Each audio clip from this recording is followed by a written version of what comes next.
Guys, good evening. So guys, ये present की 9 जून की डेली करंट अफेयर्स की मैगजीन है।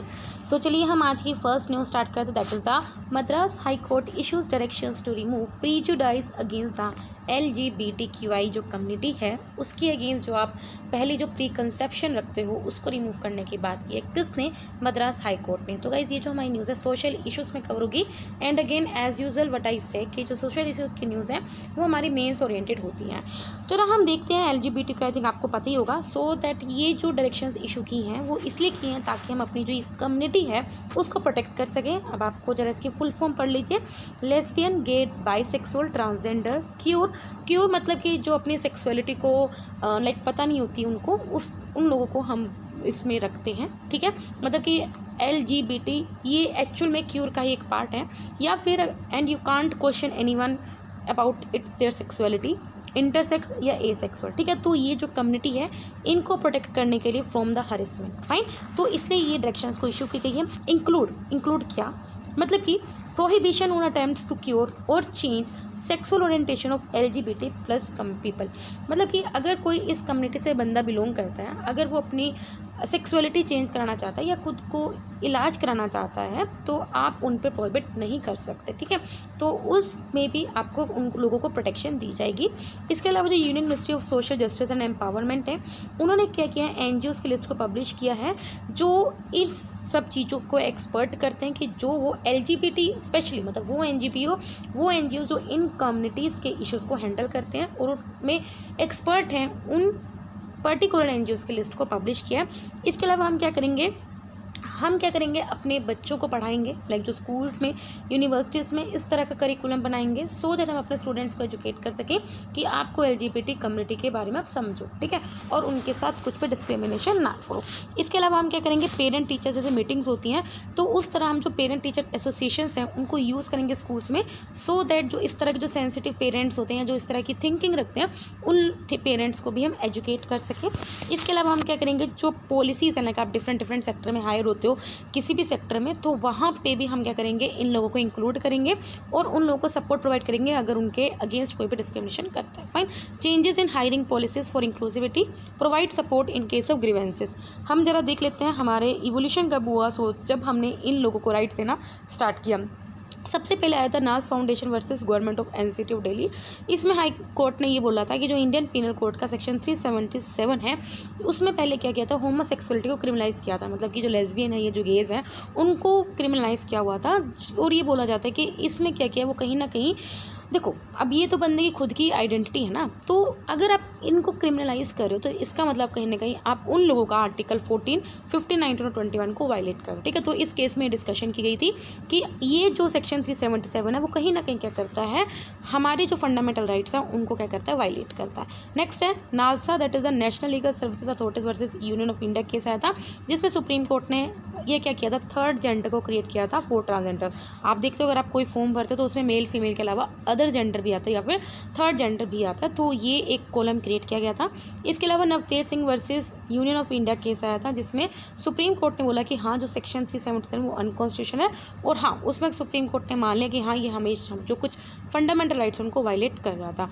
फिर आया transgender person protection of right act 2019, ये अभी तो फिलहाल में आया था और हमने पढ़ा भी है, जिसमें हमने क्या किया, ट्रांसजेंडर पर्सनस और उनके वेलफेयर के लिए हमने कुछ राइट्स प्रोटेक्शन इसमें प्रोवाइड किया। फाइन। नेक्स्ट न्यूज़ है scientist identify genes to improve fertilizer nitrogen use efficiency in rice. तो गाइस, ये जो हमारी न्यूज़ है एग्रीकल्चर सेक्शन के अंडर कवर होगी अंडर GSA। आपको पता है गाइस, जो एग्रीकल्चर सेक्टर से जो न्यूज़ है स्पेशलिस्ट पोर्शन से न्यूज़ बहुत ज़्यादा इन रिसेंट ईयर्स प्रीलिम्स में बहुत ज़्यादा बढ़ी है। ठीक है, तो पहले ये मैक्सिमम मेंस ओरिएंटेड होता था, लेकिन अब आप प्रीलिम्स पॉइंट ऑफ व्यू से एग्रीकल्चर को बिल्कुल भी इग्नोर नहीं कर सकते। फाइन, तो अब हम बढ़ते हैं। अभी के जो इंडियन रिसर्चर्स हैं उन्होंने अपने कुछ जो हाई प्रायोरिटी टारगेट थे कि सो दैट हम जीन्स को उनको मतलब कि हमारा जो नाइट्रोजन यूज़ एफिशिएंसी को हम बढ़ा सके राइस में, उनको कुछ टारगेट्स को थोड़ा सा नैरो किया। Fine. Indian researchers have narrow down some high priority target genes for their potential to improve nitrogen use efficiency in rice. देखो नाइट्रोजन यूज़ एफिशिएंसी क्या होता है, मतलब कि सिंपल बात ये कि जैसे नाइट्रोजन के माइक्रो न्यूट्रिएंट है ना, अब जैसे यूरिया देते हैं, हम खाद देते हैं, वो है क्या, वो माइक्रो न्यूट्रिएंट्स हैं जो प्लांट की ग्रोथ के लिए ज़रूरी है। तो हम उस पर्टिकुलर प्लांट को कितना नाइट्रोजन उसको चाहिए और वो कितना एब्जॉर्ब करेगा, यूज़ करेगा, उसको हम मेज़र करते हैं। फाइन। तो nitrogen use efficiency is the fraction of applied nitrogen that is absorbed and used by that plant. Fine. तो जितना ज़्यादा प्लांट अगर नाइट्रोजन कंज्यूम कर रहा है तो इसका मतलब वो हमारी वेस्टेज ज़्यादा हो रही है। फाइन। तो higher number denotes the low wastage, मतलब कि जितना ऑफकोर्स मतलब कि जितना नाइट्रोजन यूज एफिशिएंसी ज़्यादा है, मतलब कि इसका मतलब वो प्लांट कम नाइट्रोजन को एफिशिएंटली मैनर में यूज़ कर रहा है, इसका मतलब वेस्टेज हमारी कम होगी। प्लांट्स को नाइट्रोजन इसलिए चाहिए होता है सो दैट वो अपने जो भी वो प्रोडक्ट्स को ग्रो कर रहे हैं उनको ग्रो कर सके, डेवलप कर सके और प्रोड्यूस कर सके।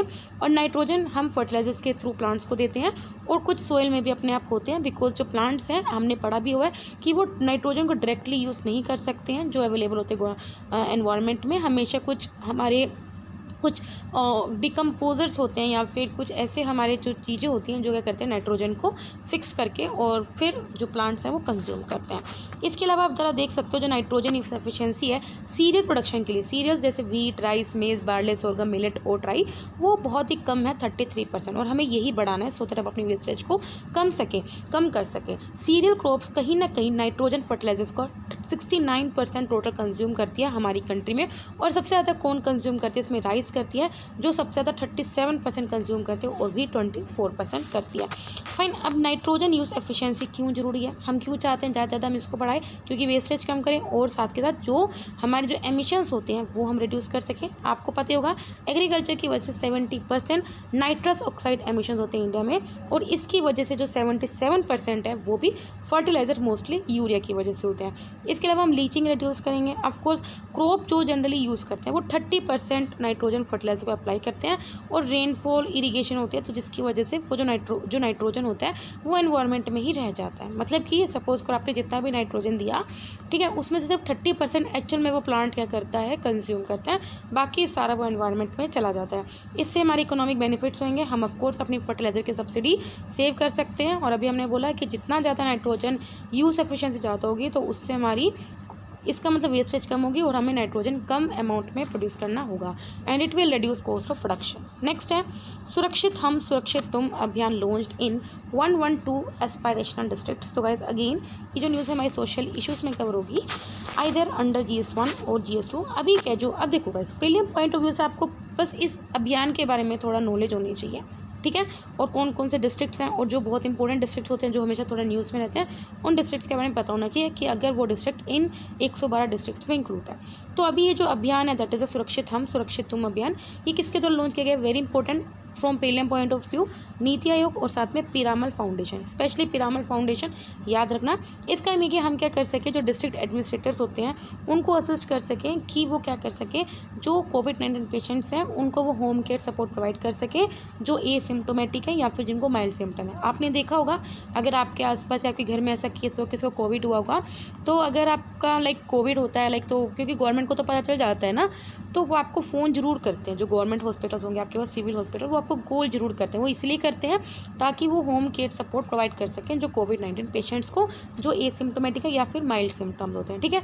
और ये एक एस्पिरेशनल डिस्ट्रिक्ट कोलैबोरेटिव का पार्ट है जिसमें जो लोकल लीडर्स हो गए, जो सिविल सोसाइटीज़ या जो वॉलंटियर खुद अपनी मर्जी से काम करते हैं डिस्ट्रिक्ट एडमिनिस्ट्रेटर के साथ, वो क्या करते हैं एमर्जिंग प्रॉब्लम्स को एड्रेस करेंगे जो अभी मतलब कि बहुत ज़्यादा जिन पे फोकस करने की ज़रूरत है।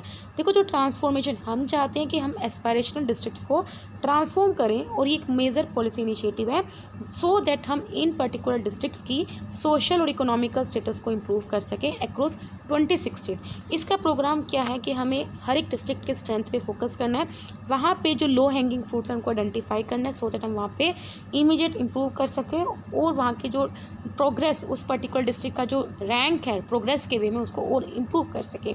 और ये जो प्राइमरी ट्रैवलिंग किया जाता है स्टेट गवर्नमेंट के द्वारा किया जाता है। प्रोग्राम को मेनली 49 इंडिकेटर्स पे ट्रैक करते हैं 5 कोर एरियाज़ पे, और वो कोर एरियाज़ कौन कौन से आप देखो, ये 5 एरिया आपको पता होना चाहिए प्रीलिम पॉइंट ऑफ व्यू से, जैसे हेल्थ एंड न्यूट्रिशन 30% वेटेज है, एजुकेशन का 30% वेटेज है, एग्रीकल्चर एंड वाटर रिसोर्सेज का 20%, financial inclusion and skill development का 10%, बेसिक इंफ्रास्ट्रक्चर का 10%। इसके अलावा 3 जो कोर प्रिंसिपल हैं प्रोग्राम के, देखो प्रीलिम्स में पूछ सकते हैं लेकिन ज़्यादा ये मेंस ओरिएंटेड है। जो 3 कोर प्रिंसिपल्स कौन कौन से हैं, कन्वर्जेंस मतलब कि सेंट्रल स्टेट्स के दोनों को हमें कोऑर्डिनेट करके चलना है, कोलैबोरेशन मतलब कि सेंट्रल स्टेट गवर्नमेंट आपस में कोलैबोरेट करें, सिटीजन्स आपस में काम करें इंक्लूडिंग द डिस्ट्रिक्ट टीम, और कॉम्पिटिशन रहेगा among district. Fine. Next news है chief election commissioner wrote to the law ministry urging pending electoral reforms. तो गाइज ये जो हमारी न्यूज़ है under GS2 polity and governance में कवर होगी। फाइन।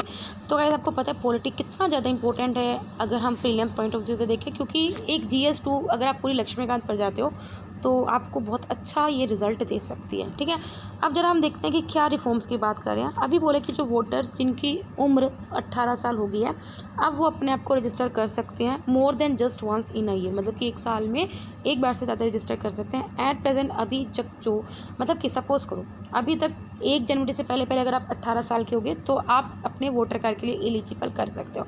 लेकिन सपोज करो आपका बर्थडे आ रहा है अगस्त में, सितंबर में, तो आप 18 साल के हो तो आप उस पर्टिकुलर ईयर में वोटर कार्ड के लिए अप्लाई नहीं कर सकते। लेकिन अभी क्या ये रिफॉर्म आ गई है कि अगर आप जब भी 18 साल के होते हो तो आप उसके बाद अपने आप को रजिस्टर कर सकते हो for a voter card. Fine. The voters who turn 18 should be able to register more than just once in a year.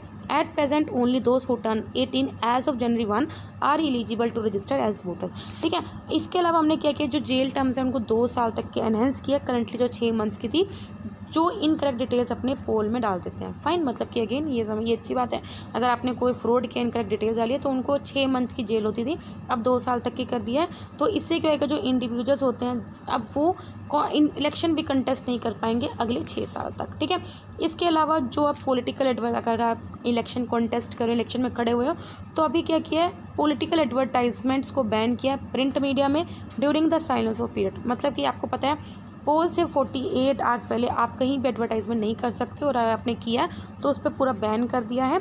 Only electronic media के थ्रू आप यूज़ कर सकते हो। इलेक्ट्रॉनिक मीडिया लाइक जैसे टीवी हो गया, सोशल मीडिया हो गया, इस तरह। इसके अलावा इलेक्टोरल पेड न्यूज़ देना एक तरह का इलेक्टोरल ऑफेंस है।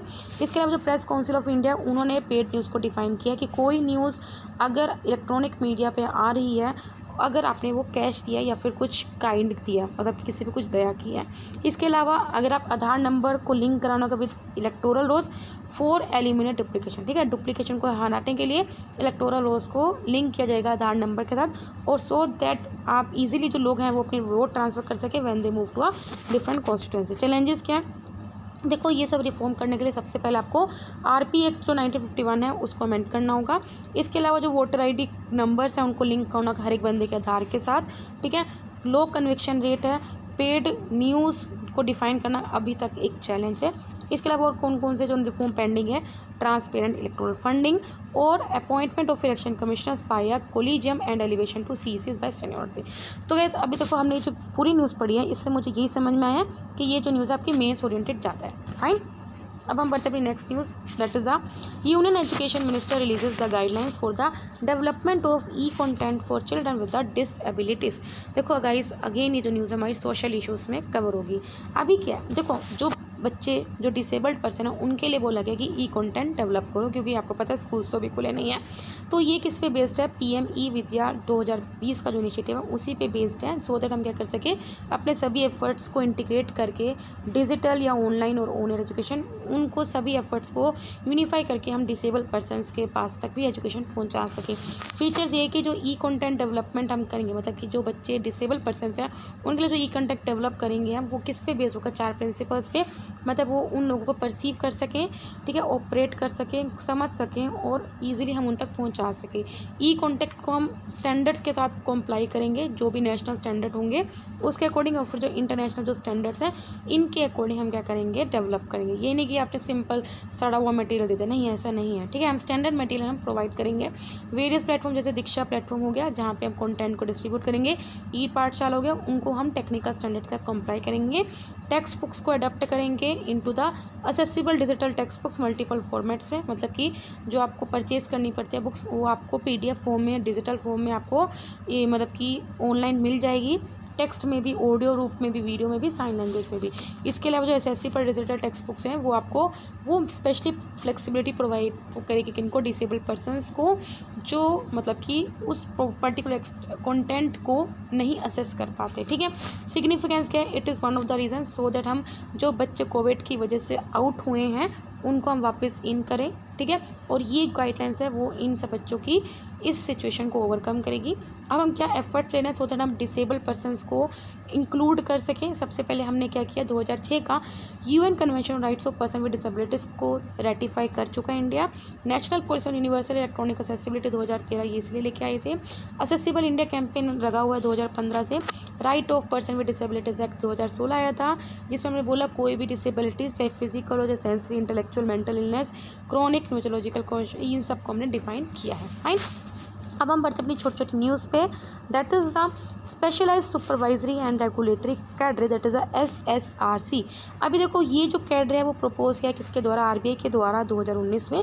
सो दैट बैंकिंग और जो भी फाइनेंशियल एंटिटीज़ होगी जैसे NBFCs हो गए या कोऑपरेटिव बैंक्स हो गए, उनको हम इफेक्टिव वे में मॉनिटर कर सकें। ये प्रपोज कब किया था कि ये कैडरे होगा, जब क्या हुआ था, IL&FS डिफ़ॉल्ट हुआ था या फिर ICICI बैंक का फ्रॉड हुआ था, जब कुछ बैंक्स और कुछ फाइनेंशियल अटेंटिव्स ने कुछ फेलियर किए थे, तब इसको लेके आने की बात हुई थी। RBI के पास करंटली एक बोर्ड ऑफ फाइनेंशियल सुपरविजन है, जिसमें 4 डायरेक्टर्स होते हैं सेंट्रल बोर्ड से, जो मेंबर्स होते हैं, ठीक है, और उसको चेयर किया जाता है बाय गवर्नर, और जो डिप्टी गवर्नर्स होते हैं RBI के वो इसके एक्स ऑफिसर मेंबर होते हैं, ठीक है।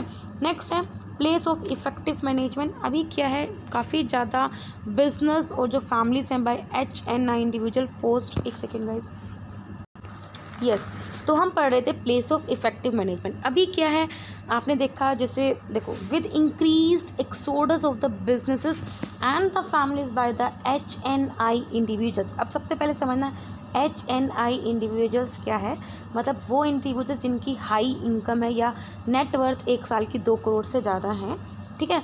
तो अभी क्या है, बहुत ज़्यादा मतलब कि आफ्टर कोविड-19 की वजह से जो बिजनेसेस जो काफ़ी ज़्यादा मतलब कि कैपिटलाइज्ड लोग हैं, बिजनेसेस फैमिलीज़ हैं by HNI individuals, post covid the risk of floating POE मतलब कि प्लेस ऑफ इफेक्टिव मैनेजमेंट कहीं ना कहीं इंक्लूड है। मतलब कि इनकम टैक्स एक्ट सेक्शन 6 के अंडर, एक second guys, IT act section 6 के under place of effective management है a place where key management and commercial decisions that are necessary for the conduct of business of an entity as a place are in substance made। मतलब simple बात ये कि देखो guys, Covid की वजह से सभी के बिजनेसेस पे कहीं ना कहीं इफेक्ट पड़ा है। अब क्या है, पोस्ट कोविड के बाद क्या है, जो बिजनेसेस में से जो फैमिलीज़ हैं जिनकी बहुत ज़्यादा हाई नेट वर्थ है, तो उसमें क्या है, वो फैमिलीज़ क्या कर रही हैं, अपने बिजनेस को मतलब कि उनका प्लेस चेंज करना सकती है, मतलब कि बिकॉज वो क्या चाहती हैं, अपने डिसीजंस ज़्यादा अच्छे लेना चाहती हैं, ठीक है। तो ऐसा हो सकता है, मतलब कि वो किसी और कंट्री में शिफ्ट हो जाए तो वो हो सकता है। तो ये इंट्रोड्यूस किया था 2017-18 में, सो दैट हम क्या कर सकें, इंडियन जो टैक्स अथॉरिटीज़ हैं उनके स्कोप की लिमिट करने की, जो प्रैक्टिस उसको कर्व करने के लिए बाय आर्टिफिशियली, मतलब कि आपके थोड़े दिन के लिए आप शिफ्ट हो जाओ, ठीक है, या और isolated events related to the control and management outside India to avoid the residential state and thereby tax in India. आपने देखा होगा जब कोविड की सेकेंड वेव आई तो उसने बताया था काफ़ी जो अमीर लोग हैं इंडिया के, वो कहीं दुबई शिफ्ट हो रहे हैं काफ़ी दिन में, वो इसलिए कर रहे थे सो दैट वो अगर जितने दिन तक बाहर रहेंगे वो अपना टैक्स इवेड कर सकते हैं उतने दिन के लिए, ठीक है। तो इसलिए बोला था कोविड के बाद क्या, जो ये रिस्क था प्लेस ऑफ इफेक्टिव मैनेजमेंट के, उसके रिस्क बढ़ेंगे।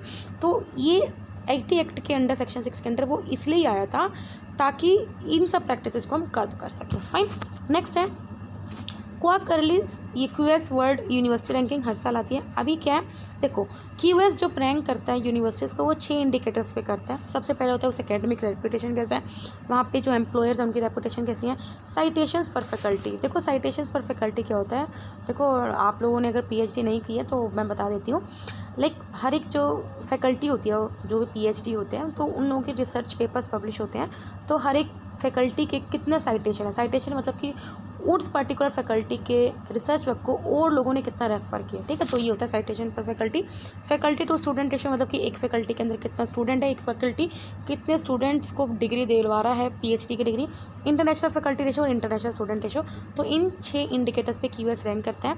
इसमें IIT बॉम्बे, IIT दिल्ली और IISc बेंगलोर, ये सिर्फ 3 इंस्टीट्यूशन ऐसे हैं जो टॉप 200 में अपनी जगह बना सके हैं। ग्लोबली क्या है, जो MIT वो नंबर 1 पे रहती है और हमेशा रहती है। इसके अलावा सेकंड प्लेस पे यूनिवर्सिटी ऑफ ऑक्सफोर्ड, जबकि जो स्टैनफोर्ड यूनिवर्सिटी और यूनिवर्सिटी ऑफ कैम्ब्रिज है वो 3rd प्लेस पे आई हैं। फाइन, नेक्स्ट है कुछ प्लेसेस से ज़रा न्यूज़ में हम ज़रा ये पढ़ लेते हैं। सबसे पहले रायमोना, ये कहाँ पे सिचुएटेड है, it is situated in the Kokrajhar district Raimona और ये असम का 6th नेशनल पार्क बना है। देखो वेरी इंपॉर्टेंट, ठीक है, ये असम का 6th नेशनल पार्क पर है। और इसके अलावा 5 कौन कौन से हैं, you should know, Kaziranga, Manas, Nameri, orang और दिब्रुगढ़, ये 5 हैं। और अभी छठा कौन सा बन गया, रायमोना नेशनल पार्क। जो रायमोना नेशनल पार्क है वो कहाँ पे, ये बोडोलैंड का टेरिटोरियल रीजन है उसी के अंदर है। और इस पार्क का जो एरिया है इसके अंदर रिपो रिजर्व फॉरेस्ट का भी नॉर्दर्न पार्ट है, जो कि वेस्टर्न मोस्ट बफर बनता है मानस नेशनल पार्क का, और जो इंडो भूटान बॉर्डर को थोड़ा सा सेपरेट करता है। रायमोना किसका इंटीग्रल पार्ट है, मानस बायोस्फीयर रिजर्व का और चिरांग रिपो एलिफेंट रिजर्व का। अब देखो इसमें 2 चीज़ें और आ गई, Manas biosphere reserve, Chirang Ripu elephant reserve. देखो अभी जब 2 चीज़ें आ गई ना तो इसके बारे में भी साथ के साथ पढ़ लेना गूगल करके। नेक्स्ट है बुर्किना फासो। बुर्किना फासो इसको लैंड ऑफ इनकरप्टिबल पीपल भी बोलते हैं, लैंड ऑफ कंट्री है वेस्टर्न अफ्रीका में, जहाँ की जो कैपिटल है वो कौन है, यूएगाडुगु, ठीक है, नाम पढ़ लेना। यहाँ पे वोल्टा लीवर को डिफरेंट जो ट्रिब्यूटरीज हैं वो ड्रेन करती हैं। और बुर्किना जो फासो है इसमें सवाना ग्रासलैंड्स हैं and it is influence by the harmattan winds. आपको पता है कि कोल्ड विंड्स होती हैं, ठीक है, वार्म विंड्स होती है, तो हरमाटन विंड्स के द्वारा यहाँ पे इन्फ्लुएंस है। अब देखो इट इज़ वेरी इंपॉर्टेंट कि हरमाटन विंड्स, आपकी अब कुछ पता चला ना आपको, तो पता होना चाहिए, ठीक है। नेक्स्ट है मेरापी वोल्केनो। मेरापी एक स्ट्रेटो वोल्केनो है जो कि नॉर्थ में है, किसके, सेंट्रल जावा कैपिटल योगार्टा में, और इंडोनेशिया का मोस्ट एक्टिव वोल्केनो है out of its 127 volcanoes. Last है टीनामिना स्क्वायर। टीनामिना स्क्वायर इसको जून 4th इंसिडेंट भी बोलते हैं, रिप्रेजेंट करता है the culmination of series of protest and demonstration in Beijing China by the government through military suppression. तो यहाँ पे हमारे डेली करंट अफेयर्स कंप्लीट होते हैं। अगर आपको वीडियो पसंद आए तो लाइक करना, कोई डाउट तो कमेंट करना। तब तक के लिए बाय बाय, टाटा।